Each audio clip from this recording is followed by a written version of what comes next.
እንግዲህ አዶናይ ከቅርብ ጊዜ ወዲህ ይዞት የመጣው የሰግጥ ፈምስ ሀሳብ ከምሁራን እስከ ታች እስካሉት ማህበረሰብ በዚህ ጉዳይ ደግሞ መንግስት የሚግባበት ልክ ነው ወይ የሚሉም አልጠፉም። አይዲያ ወይም ደግሞ ስም በጣም ብዙ ሰዎች እየተስማሙበት ነው ያለው፣ በጣም ብዙ ሰዎች ደግሞ አይስማሙበትም። ጉዳዩ ከሃይማኖት አባቶች፣ ከትምህርት ሚኒስቴር፣ ከተለያዩ የሰግጥ ፈምስን እንቅስቃሴ መንግስት ሊመለከተው ይገባል፣ ሊያስቆመው ይገባል ከማለቱ ጋር ተያይዞ ዘሀበሻ ያወጣው አንድ ዜና ነበረ። ከዚህ ጋር ተያይዞ አዶናይ እሳት ጎርሶ እሳት ለብሶ በቁጣ መጥቷል። ምንድነው እየተፈጠረው? ከዚህ ሀሳብ ጋር የማይስማማ ደግሞ በጣም ብዙ ሰው አለ እና እኔ አሁን የቪዲዮ እየሰራሁት ያለው ለማትደግፉት ሰዎች ደግሞ መጀመሪያ በምን ማስረዳት እፈልጋለሁ መሰላችሁ?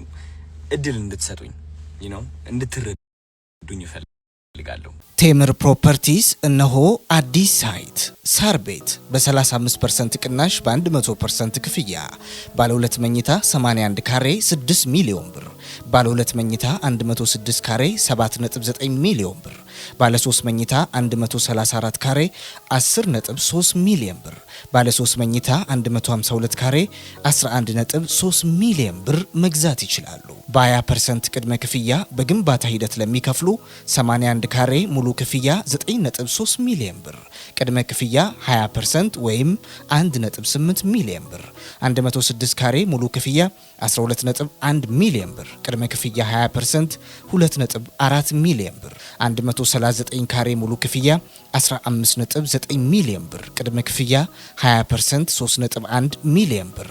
በአዋሬ ሳይታችን በ35% ቅናሽ በ100% ክፍያ ባለ 1 መኝታ 80 ካሬ 5.7 ሚሊዮን ብር፣ ባለ 3 መኝታ 107 ካሬ 7.6 ሚሊዮን ብር፣ ባለ 3 መኝታ 139 ካሬ 9.9 ሚሊዮን ብር፣ ባለ 3 መኝታ 146 ካሬ 10.4 ሚሊዮን ብር።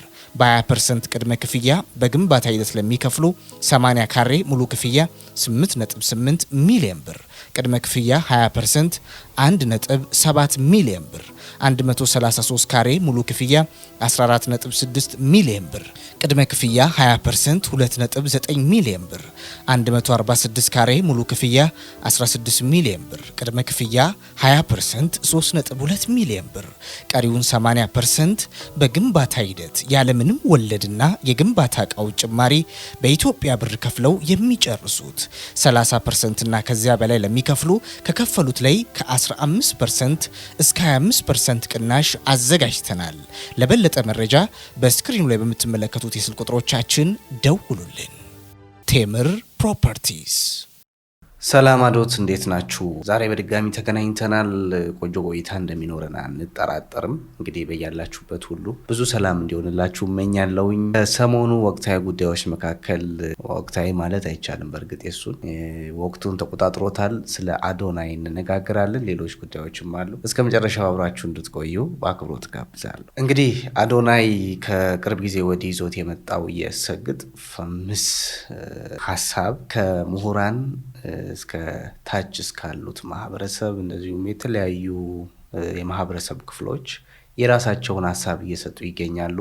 በዚህ ጉዳይ ደግሞ መንግስት የሚግባበት ልክ ነው ወይ የሚሉም አልጠፉም። ጉዳዩ ከሃይማኖት አባቶች፣ ከትምህርት ሚኒስቴር፣ ከተለያዩ ጉዳዮች አንጻር እየዞረ ይገኛል። ሰሞኑን እንዳያችሁት ከሃይማኖት ሰዎች መካከል ሱራፌል ደሚሴ ሀሳብ ሲሰጥ አይታችኋል። እንደዚሁም ከእውቀት ደግሞ አሁን ቀጥዬ ማነሳላችሁ ዶክተር በድሉ ዋቅጅራ የሰግጥ ፈምስን እንቅስቃሴ መንግስት ሊመለከተው ይገባል፣ ሊያስቆመው ይገባል ከማለቱ ጋር ተያይዞ ዘሀበሻ ያወጣው አንድ ዜና ነበረ። ከዚህ ጋር ተያይዞ አዶናይ እሳት ጎርሶ እሳት ለብሶ በቁጣ መጥቷል። ምንድነው እየተፈጠረው እንሰማለን። ከዛ በፊት ግን ሰግጥ ፈምስ እንደ አዶናይ ምንድነው ሀሳቡ ምንድነው የሚለውን ዛሬ ፖስት ካደረገው ቪዲዮ እንስማና ቀጥሎ ሌሎች ሀሳቦችን እንቀጥላለን ማለት ነው። ስግጥ ፍምስ የሚለው ቃል ለምን በጣም ብዙዎችን ማናደድ ቻለ?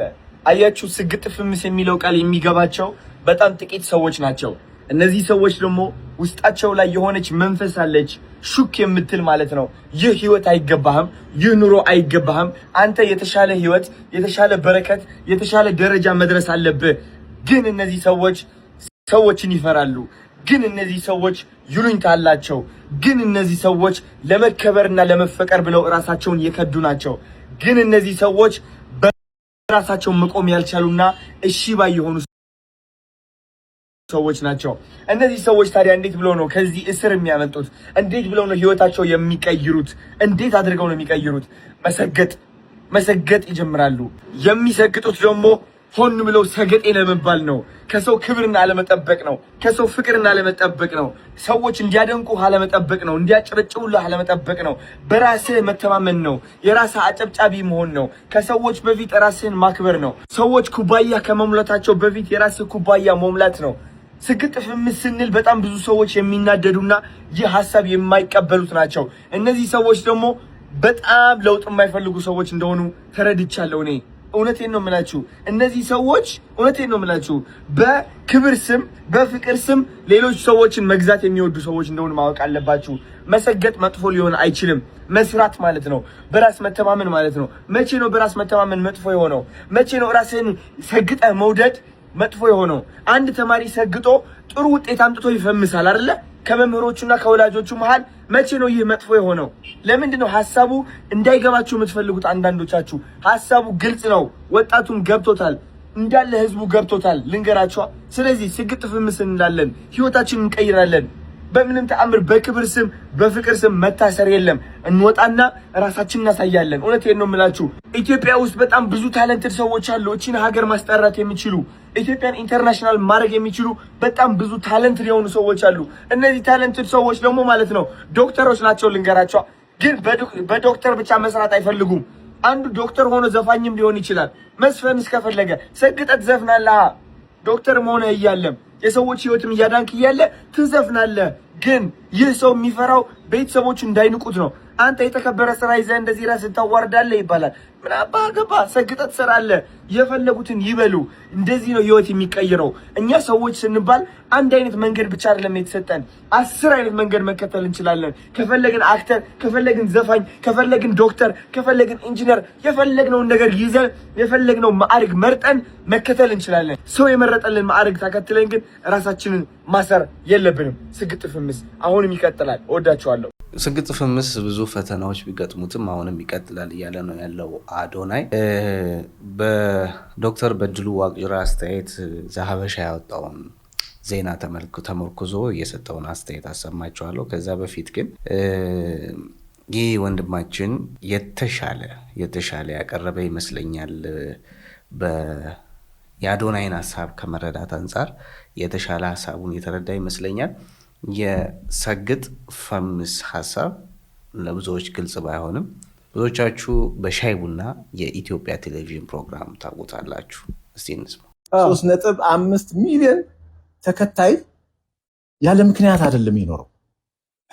አሁን ያነሳው ሰግጥ ፈምስ ለእንትን ድድብ ለምናምን ስግጥ ምናምን ሲል ኮት ተደርጎ አይቼዋለሁና ምንድነው ጥፋቱ? እስቲ ንገረኝ። ኮንቴክስት የሚባል ነገር አለ።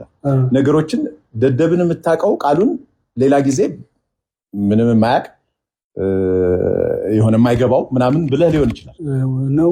ያ የዛ ጊዜ አተረጓጎም ነው። ከጄንዚ በፊት የነበሩ ሰዎች የተረዱበት መንገድ ነው። አሁን እሱ የሚያወራበት ኮንቴክስት እሱ አይደለም። ምንድን ያለው ጀስት አትስማ ነው። ይሉኝታ እንዳያደናቀፈ የሰዎች ኮሜንት፣ ትችት ምናምን አትስማ። በቃ ለበረከቴ ስግጥ ለምናምኔ ስግጥ ነው እኮ ያለው። አትወቃለ አትመራመራ አውቄ ምን ጠቀም አውቄ ጠንቃቃን ያርገኝ ኮንቴንት ብሽቀት አለው። እንዴት አንደርስታንድ አደርገዋለሁ። ለምን መሰለ? በተለይ አሁን በእኛ በሀገራችን ኮንቴክስት ከሄድን ያወቀ ሰው ነው እንዴት የተጠቀመ እሱ የሚለው ነው ልክ ገብቷል። አዝም ብለህ ታስመስላለህ ምናምን ይሄ ሶሻል ኖርምስ ኤንድ ቫልዩስ ለመጠበቅ በፍጹም አይደለም ብለህ ማስመሰል ሌላ ታሪክ አይደለም። ያወቀ ሰው አይደለም የተጠቀመው ብለህ ቆይ መሬት ላይ እንኳን ያወቀ ሰው አልተጠቀመም ብትለኝ እንኳን ዕውቀትን ግን ቆይ ሐሳቤን ልጨርስ። እሺ ጨርስ። ኮንቴክስት የሚባል ነገር አለ። እሺ ሁለተኛ ፐርሰናል ፐርስፔክቲቭ ነው። ይሄ የልጁ ፐርስፔክቲቭ ነው። ገብቷል። እሱን የሚጋሩት እንግዲህ ቢያንስ 3.5 ሚሊዮን ተከታዮች አሉት። አንድ አይነት አስተሳሰብ ነው ማለት ነው። አሁን እኛ ላይመቸን ይችላል፣ አንደርስታንድ አደርጋለሁ። ዕውቀትን ማንቋሸሽ ምናምን ብዬ አልተረዳሁም። እኔ የተረዳሁት ከንግግር ውስጥ ብሽቀት ነው። እኔ ቃሉን ብቻ አልነበረም ለማስተዋል የሞከርኩት። ቀደም ራሱ አብረን እያየን አልነበረም? እኔ እዛ ውስጥ ማየው የልጁን ብሽቀት ነው። ገብቶሃል? አዋቂ ሰው ሪስክ ካልኩሌት የሚያደርግ ሰው አያልፍለትም ነው ሐሳቡ። እውነት አይደል? የመሬት ላይ የምታከውንክ ስነ ምግባር የምትጠብቅ ነገሮችን ግራና ቀኝ ለማየት የምትሞክር ከሆነ ብዙ ነገር ነው እያለፈ የሚሄደው። ገብቶሃል? ትምህርት በአግባቡ በስርዓት ተምሮ ፒኤችዲ ድረስ የተማረ ሰው እኮ ለቤት ክራይ የሚከፍለው እንኳን ጥሩ ገንዘብ የማያገኝ ሰው ነው። የትምህርት ቫልዩ ዝም ብለህ አየር ላይ ብቻ አይደለም ማየት ያለብህ፣ ህይወትን መቀየር አለበት። ልጁ ንግግር ውስጥ ነው ብሽቀት ነው ማየው። በመማር ህይወት አይቀየርም ነው እያለ ያለው። ገብቷል? ይሄን እኮ በተለያየ መንገድ ሌሎችም ይሉታል።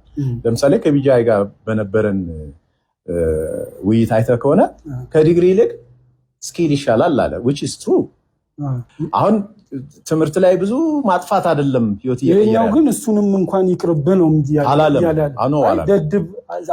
ደድብ ያለው እኔ ገባኝ። አትመራመር እያለ ነው። አትመራመር ሲል ምን ማለት ነው? ሳይንቲስት ነኝ አትበል፣ ብዙ ካልኩሌት አትበል which is true። ምን እያለ መሰለህ? ከራሱ ኤክስፒሪየንስ እኮ ነው የሚያወራው። ከራሱ ኤክስፒሪየንስ እሱ ጥንቃቄ ባረገበት ለማወቅ በሞከረበት ሰዓት ህይወቱ የወረደ ነበር ነው። ገብቷል? ወራስ ማንንም አልሰማ ስል ውስጤን ብቻ ማዳመጥ ሲጀምር ሌላው ላይ ስሰግጥ ተቀየርኩኝ ነው እኮ ኮንቴክስቱ። እኔ እንደዚህ ነው የገባኝ። ገብቷል? የራሳችን መረዳት አለን አይደል? አምኖት እኔ ደደብን ዝም ብሎ ሊትራሊ የማይገባው ምናምን በሚለው አይደለም የተረዳሁት። አትመራመር ምናምን ሲልም ከዛ ኮንቴክስት ነው የምረዳው። አትመራመር ማለት ብዙ አታሰላስል ነው። ኦቨርቲንኪንግን ነው የተቻለው። ኦቨርቲንኪንግ ወደ ኋላ ያስቀራል። ልክ ነው። እሱ አይጠቅምንም ነው። የቆምንበት ቦታ ልንረዳ የምንሞክርበት መንገድ ነው ያለያየን። ተረዳኸኝ? እንደው ስህተትም እንኳን ቢሆን ያ ሁሉ ሰው ከተከተለው እሱ ላይ እንመጣለን። ያ ሁሉ ተከታይ ልክ አይደለም ብትል ያንተ ዕውቀት ምናምን ቦታ የለውም። ልክ ለመሆኑ መረጃውን እኮ ሊቀርብ አይችልም። 3.5 ተከታይ ያለው ማለት በጣም የሚያብዱ ተከታዮች ነው ያሉት። 3.5 ተከታይ ፎሎወር ስላሉት 3.5ቱን የዚህ ሐሳብ ይገዙታል ማለት አይደለም። ሲጀምር ፎሎ ስንል ፎሎ ማድረግ ስንል አንዳንዱ ለኪዩሪዮሲቲም ያደርጋል። ድንገት እኮ አንዳንዱ ገመና ለመስማት ያደርጋል። ያደርጋል።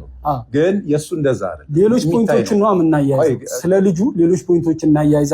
ትምህርት ላይ እንዴት ነህ? ሰግጥ ፈምስ የሚለው ሀሳብ እንደምታዩት የሚያውቁ ናቸው ብለን የምናስባቸውም ሰዎች መነጋገሪያ እየሆኑ እንደዚህ የተጨቃጨቁ ያለበት ሁኔታ ነው ያለው። ነገሩ ይዞት የመጣው ከፍተኛ የሆነ ተጽዕኖ አለ። ከፍተኛ የሆነ የማህበራዊ ሚዲያም እንደዚሁም በማህበረሰባችን ውስጥ ይዞ የመጣው ተጽዕኖ አለ። አልተግባቡም። አሁንም ኮንቴክስቹዋሊ እኔ በዚህ መንገድ አዶናይን ተረድቼዋለሁ ይላል።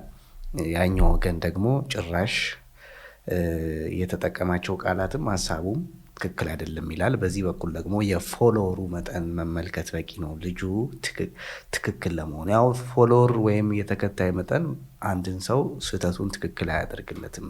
ዞሮ ዞሮ ግን ከፍተኛ ፎሎወር ስላለው እውቀትን ብንናገር ወይም ደግሞ ልክ አይደለም ብንል ራሱ ሚሰማን የለም ነው እያለ ያለውና በጣም ከፍተኛ ተጽዕኖ እንዳደረገ ነው አዶናይ የሚያሳየው። ለዶክተር በድሉ ዋቅጅራ የመለሰውን እስቲ እንስማ። ስም በጣም ብዙ ሰዎች እየተስማሙበት ነው ያለው። በጣም ብዙ ሰዎች ደግሞ አይስማሙበትም። በጣም ኃይለኛ ደጋፊ አለ። ከዚህ ሀሳብ ጋር የማይስማማ ደግሞ በጣም ብዙ ሰው አለ። እና እኔ አሁን የቪዲዮ እየሰራሁት ያለው አንደኛ ነገር ለምትደግፉት የሀሳብ እወዳችኋለሁ። የሁላችንም ሀሳብ ነው። ለማትደግፉት ሰዎች ደግሞ መጀመሪያ በምን ማስረዳት እፈልጋለሁ መሰላችሁ? እድል እንድትሰጡኝ እንድትረዱኝ እፈልጋለሁ። ለምን ስግጥ ፍምስ እንዳልኩኝ ባይገርማችሁ እኔ ከካናዳ ስመጣ በብዙ ችግር አልፌ ነው የመጣሁት። የዲያስፖራ ህይወት በጣም ሙድ ይዞብኝ ተጫውቶብኝ ነው የመጣሁት። በጣም አይናፋር ነበርኩኝ። ዝቅተኝነት፣ የበታችነት የሚሰማኝ ሰው አስደሳች ነበርኩኝ። ትልቅ ደረጃ መድረስ አላምንም ነበረ የዛኔ ማለት ነው። ወደ ኢትዮጵያ ስመጣ እንግዲህ ከእህቴ ጋር ነው ያረፍኩት which is ምንጣፏ ላይ ማለት ነው። እሷ አልጋዬ ልስጥህ እባክህ እያለችኝ ግን ምንጣፏ ላይ ነው ያረፍኩት። ለ7 ዓመት ሙሉ ካናዳ ኖሬ እንግዲህ አስቡት ተመልሼ ኢትዮጵያ ላይ የእህቴ ምንጣፍ ላይ ስተኛ ይህ ምን ያህል ዳሜጅ እንዳደረሰብኝ ውስጤ ልገልጽላችሁ አልችልም። እና ቁጭ እያሰብኩትና እኔ ለምንድን ነው የምሰቃየው? ለምንድን ነው ህይወቴ ወደምፈልገው አቅጣጫ የማይሄድልኝ? ለምንድን ነው የምፈራው? ለምንድን ነው የማፍረው? ለምንድን ነው የምደበቀው? ለምንድን ነው ወደ ምፈልግበት ደረጃ በቀጥ ብዬ የማልሄደው የሚል ጥያቄ አይምሮዬ ላይ ሁሌም ጉብ ማለት ጀመረ። ቢካዝ ሁሌም እንዲሳካልኝ እሞክራለሁ፣ እነሳለሁ፣ ግን እወድቃለሁ፣ እፈራለሁ፣ እሸሻለሁ፣ እደበቃለሁ። ገባችሁ አይደል? እና እነዚህ ሁሉ ጥያቄዎች ራሴን ስጠይቅ ያገኘሁት መልስ ምንድነው? አንደኛ ውስጤ ላይ የተቀበረ የበታችነት ስሜት እንዳለ ነው። ውስጤ ላይ የተቀበረ እሺ ባይነት አለ። በቃ ሁሌም መስማማት በምፈልገው በማልፈልገው ነገር ሰውን ለማስደሰት ፍቅር ፍለጋ ራሴን ፍቅር መስጠት አልችልም ነበረ። ገባችሁ? ከዛ ደግሞ ምንድነው ፈሪ ነበርኩኝ። የምፈራው ደግሞ ማለት ነው ማንን ነው? የሰው አይን ነው which is እኔ ለራሴ ስቆም ሰው ካየኝ ቢነቅፉኝስ፣ ቢተርቡኝስ፣ አትችልም ቢሉኝስ፣ ያ ውስጤ ላይ የተቀበረው በራስ አለመተማመን ቢያዩብኝስ የሚል ፍርሃትም ነበረ። ከነዚህ ሁሉ ፍርሃቶች ለማለፍ እድሜ ልኬ ሞክሬያለሁ። ካናዳ ያለው ሞክሬያለሁ። እኔ ቢያልሄድኩበት መንገድ የለም። በጣም ብዙ ነገር ሞክሬያለሁ። ግን በመጨረሻ አይ ቲንክ እግዚአብሔር ልቤ ውስጥ ያስቀመጠልኝ ቃል ብትኖር ሰግጥ የሚለው ቃል ነው። እኔ ማርያምን ነው የምላችሁ። ማርያምን ሰገጤ የሚለው ቃል አላቀውም ነበረ። በማርያም ስም እየማልኩኝ ነው ያለሁት። አላቀውም፣ አንብቤው አላቅም፣ ከየት አባቱ እንደመጣ አላቅም። ይሄ ቃል ትርጉሙን ስለማላቀው ነው ደፍሬ የተናገርኩት ብዬ አስባለሁ። ግን ሰገጤ የሚለው ቃል ልቤ ላይ አረፈ። ከዛ ሰግጥ ብዬ ቪዲዮ ለቀቅኩኝ። ይህ ቃል ምን ያህል ኃይል እንዳለው አላወቅኩኝም። ምን ያህል ሰዎች እንደሚቀሰቅስና እንደሚያነቃቃ አላወቅኩኝም። ግን እቺ ቃል ምን አረገችኝ መሰላችሁ? የውስጤ ፍርሃት ሸፈነችው፣ አሸነፈችው። የውስጤ በራስ አለመተማመን አሸነፈችው። እቺ ቃል ምንድነች? ከየት ነው የመጣችው? ማን ነው የሰጠኝ? ለካ ሰገጤ ማለት አይ ቲንክ ፋራ ነው መሰለኝ። ገባችሁ? የዛኔ ነው ሆኜ እያሰብኩት ያለው ሰገጤ ማለት ፋራ ማለት ነው። ከዛ ይህ ቃል በመጠቀሜ ምክንያት በጣም ብዙ ሰዎች አዲስ የሆነ ብሬክ ትሩ ይባላል አዲስ የሆነ አስተሳሰብ መገንባት እየጀመሩ እንደሆነ ተመለከትኩኝ። which is አይናፋር የነበረው ደፋር መሆን ጀመረ። ፈሪ የነበረው አለመፍራት ጀመረ። ባይ ዘ ወይ አለመፍራት ስላችሁ ለዓላማ መቆም ነው። አንዳንድ ሰዎች ለዓላማቸው መቆም አይችሉም። የሚፈሩት ተረባን ነው። ባይ ዘ ወይ ኦኬ፣ የሚፈሩት ተረባን ነው። ኦኬ፣ እሱ ነገር እቺ ቃል ይህ ሁሉ ነገር እየቀየረ እንደሆነ ታዘቡ። ከዛ እነዚህ ሁሉ ሰዎች ሲቀየሩ ሳይ እኔም ለራሱ ማስተንተን ጀመርኩኝ። ይህ ሰግጥ የሚለው ነገር ምንድነው? ምን ያህል ኃይል ቢኖረው ነው የሰው አይምሮ እንደዚህ እየቀየረ ያለው? ለካስ እንደ አንድ ኢትዮጵያ በጣም የሚያጠቃን ነገር ምንድነው? ዩሊንታ ነው። ዩሊንታ በጣም ያጠቃናል። ጎረቤቴ ምን ይለኛል የሚለው አስተሳሰብ በጣም ያጠቃናል።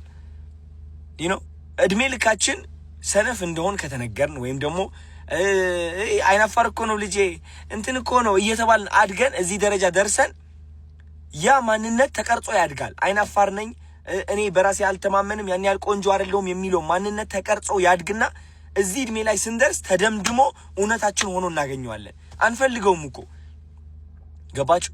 ከዚህ ማንነት የምንወጣበት መንገድ ምንድነው? መሰገጥ ነው። በመሰገጥ ነው፣ በመስራት ነው። መሰገጥ ስላችሁ እያወቀው እያለ እድሜ ልክህ እኮ ፈሪ እንደሆንክ ታውቀዋለህ። እድሜ ልክህ አይናፋር እንደሆንክ ታውቀዋለህ። እድሜ ልክህ ቆንጆ አይደለሁኝም ብለህ አስበህ የኖርክ ሰው እንደሆንክ ታውቀዋለህ እኮ። ግን ለነዚህ መጥፎ ሐሳቦች ትሰግጥባቸዋለህ። በቃ አትሰማቸውም ነው። በቃ ገባችሁ? አትሰማቸውም። በቃ ድድብ ትልባቸዋለህ። which is ወደ ሁለተኛ ቃላት ልመጣ ነው። በጣም ብዙ ሰው ያናደደው ብዬ ማስበው ለምንድን ነው ህዝቡን ደድብ የምትለው? ደድብ ወይ ህዝብ ምንድን ነው የሚያደርገው? ደድብ ያልኩት እኔ ዝም ብላችሁ የጅል ስራ ስሩ እያልኩኝ አይደለም። የምትደድበው በእነዛ መጥፎ ድምጾች ነው። መደደብ ማለት አለመስማት አይደለ? ደደብ ማለት ተቆርኩሞ ተነግሮ ማይሰማ አይደለ እንዴ? አዎ እነዛ ሐሳቦች ናቸው እኛ እየኮረኮሙ ወደ ማንፈልገው ህይወት የሚመሩን፣ ወደ እፍረት፣ ወደ ቁጭት፣ ወደ ስቃይ፣ ወደ ብቸኝነት፣ ወደ የበታችነት ስሜት የሚመሩን እነዛ መጥፎ ሐሳቦች ናቸው። ከነዛ መጥፎ ሐሳቦች የምንወጣው ደግሞ ከደደብንባቸው ነው። አልሰማህም ካልናቸው ነው። ቆንጆ አይደለህም ይላል። ኖ ቆንጆ ነኝ። አይናፋር ነኝ ይላል። ኖ አይደለሁም፣ እኔ ደፋር ነኝ። ከሰው በታች ነኝ ይልሃል አይምሮ ማለት ነው። ኖ እኔ ከሰው በታች አይደለሁም፣ ከማንም ከኔ አይበልጥም፣ እኔ ደግሞ ከማንም ሰው አልበልጥም፣ ሁላችንም እኩል ነን፣ ግን እኔ አንደኛ ነኝ።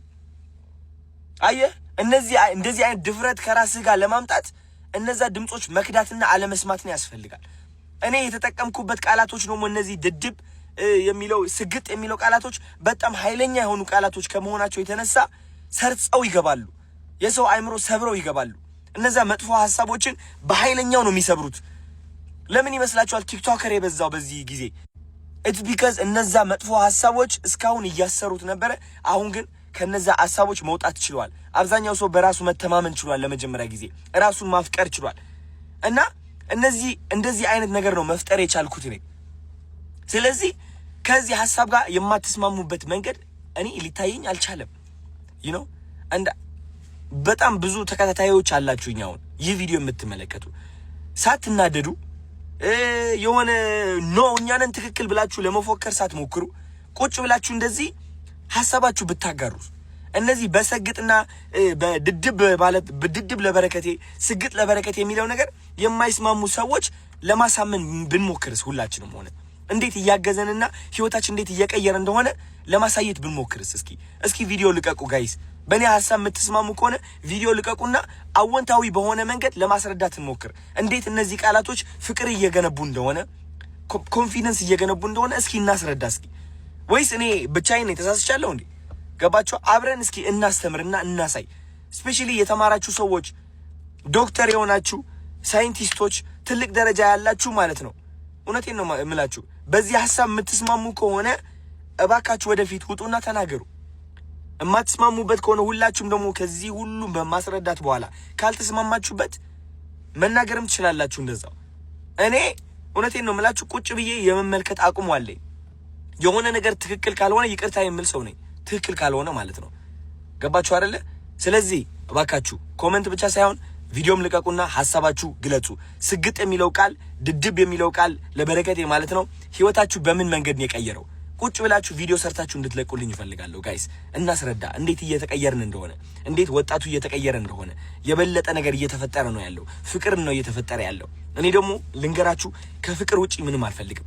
እኔ ፍቅርን ነው የምፈልገው። ዳስት እኔ በጣም ሰላም የምወድ ሰው ነኝ። በጣም እኔ ልንገራችሁ እኔ ከምን ጋር ነው ፍቅር የያዘኝ? ከተፈጥሮ ጋር ፍቅር ይዞኛል። ከእግዚአብሔር ጋር ፍቅር ይዞኛል።